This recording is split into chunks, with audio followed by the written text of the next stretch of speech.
Dans un premier temps, pourquoi faut-il s'en intéresser sur ce sujet? Madame Lefranc, quel est votre retour pour les EPS? Qu'en est-il été concernant les systèmes d'information? Car je crois qu'il y a une similarité avec les collectivités locales. Il y a un système unique du comptable et une multitude de systèmes d'information du côté de l'hôpital ordonnateur.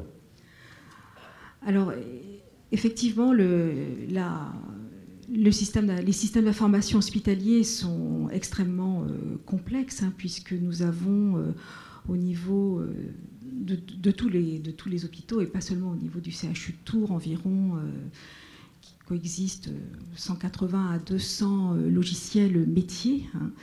Au niveau de la chaîne comptable et financière, à peu près une quarantaine de logiciels, hein, qui coexistent et qui doivent fonctionner ensemble. Alors, le commissaire aux comptes s'intéresse de très près à cette chaîne comptable et financière, en particulier à sa sécurité, d'une part, hein, à la sécurité des réseaux, hein, puisqu'il faut que cette chaîne soit parfaitement sécurisée.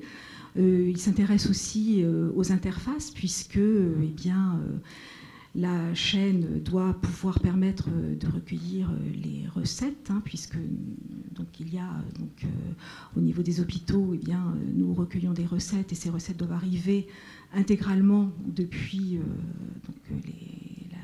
le recueil de la recette jusqu'au trésor public. Donc le commissaire aux comptes vérifie que nous avons bien récupérer la recette et que cette recette arrive jusqu'au trésor public. Donc toute la vérification des interfaces, et ça c'est aussi un des enjeux des systèmes d'information. Il vérifie donc la sécurisation, la gestion des changements, donc tout ce qui est maintenance préventive, maintenance corrective, et donc tout ce qui est exploitation du système. Voilà, donc régulièrement, le commissaire aux comptes fait intervenir des spécialistes du système d'information pour voir si notre système d'information est fiable. Autre aspect aussi sur les payes, hein, il faut être sûr que, il n'y ait pas un hacker qui aille créer, nous avons 9000 agents, qui aille créer une 9001e fiche de paye, hein, pour se faire rémunérer. Le risque de fraude.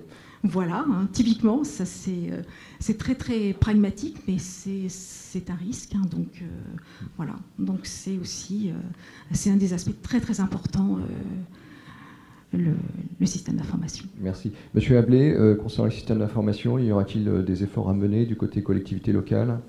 Et puis je passerai la parole à Monsieur Poulet, côté comptable public. Oui, donc en effet, ça a été dit tout à l'heure, hein, on a aujourd'hui une multitude d'outils informatiques existants, avec des qualités très variables, à la fois qui peuvent aller jusqu'à représenter un risque, c'est-à-dire on a des outils qui peuvent être défaillants. Historiquement, moi j'ai eu des logiciels comptables dont les montants changeaient. Voilà. En termes de fiabilité des comptes, je pense que c'est le cas extrême. Et puis à côté de ça, on a heureusement des outils qui fonctionnent bien. Donc il y a déjà peut-être effectivement un aspect validation des outils à intégrer dans notre démarche. Nous en contrôle interne, mais de toute façon le certificateur va nous le demander. Et puis, au-delà de cet aspect risque aussi au niveau des accès, comme vous le disiez, on a aussi des avantages à ces outils qui participent à la fiabilité des comptes. Aujourd'hui, la production de la donnée comptable, elle passe par l'outil. Et elle peut être facilitée en termes de sécurité. On peut avoir des contrôles automatisés qui sont de plus en plus fréquents, aussi bien dans nos outils propres que dans les outils Helios de la DGFiP. La norme PSV2, par exemple, a beaucoup restreint la capacité à laisser passer une donnée fausse. Un certain nombre de contrôles qui sont faits automatiquement. Mais déjà chez nous, on peut avoir des contrôles, aussi bien ce que j'appelle a priori, c'est-à-dire une aide quelque part à trouver la bonne donnée si on a mis une information en endroit, que le logiciel automatiquement oriente vers les possibilités existantes en cohérence avec celle-là, ou a posteriori des contrôles de validation, d'avoir des données qui soient cohérentes entre elles, même si elles ont été saisies séparément. Donc c'est une démarche qui ramène en fait un éclairage encore plus important sur les systèmes d'information, leur architecture et leur mode de fonctionnement.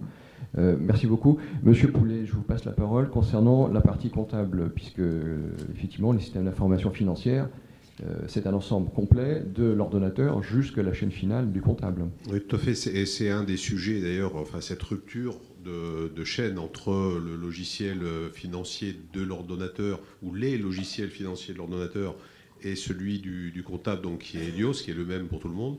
Alors Helios a l'avantage de pouvoir fonctionner avec la toute petite commune de 50 habitants, comme avec une métropole.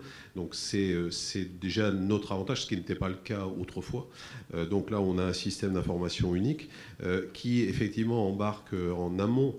D'ailleurs, d'Helios, nous avons ce qu'on appelle le guichet XML, qui est un guichet en fait de test des flux qui arrivent du côté de l'ordonnateur, et où on a parfois un certain nombre de rejets qui ne sont pas toujours d'ailleurs, enfin en tout cas ils le sont de mieux en mieux, mais ils ne sont pas toujours traités d'ailleurs par les ordonnateurs. C'est-à-dire qu'en fait ça ne rentre même pas dans Helios. Donc c'est ce qu'on appelle, il y a des contrôles comptables, de cohérence comptable ou de qualité comptable, qui sont renvoyés vers les ordonnateurs qui doivent les retraiter. Mais pour autant, le guichet en question n'est pas non plus une muraille, donc il y a un certain nombre de choses qui passent. Alors en termes de qualité, on a derrière, par contre, dans Helios, ce qu'on appelle des contrôles comptables automatisés également, qui nous permettent de refaire d'autres types de contrôles sur les flux et sur la qualité.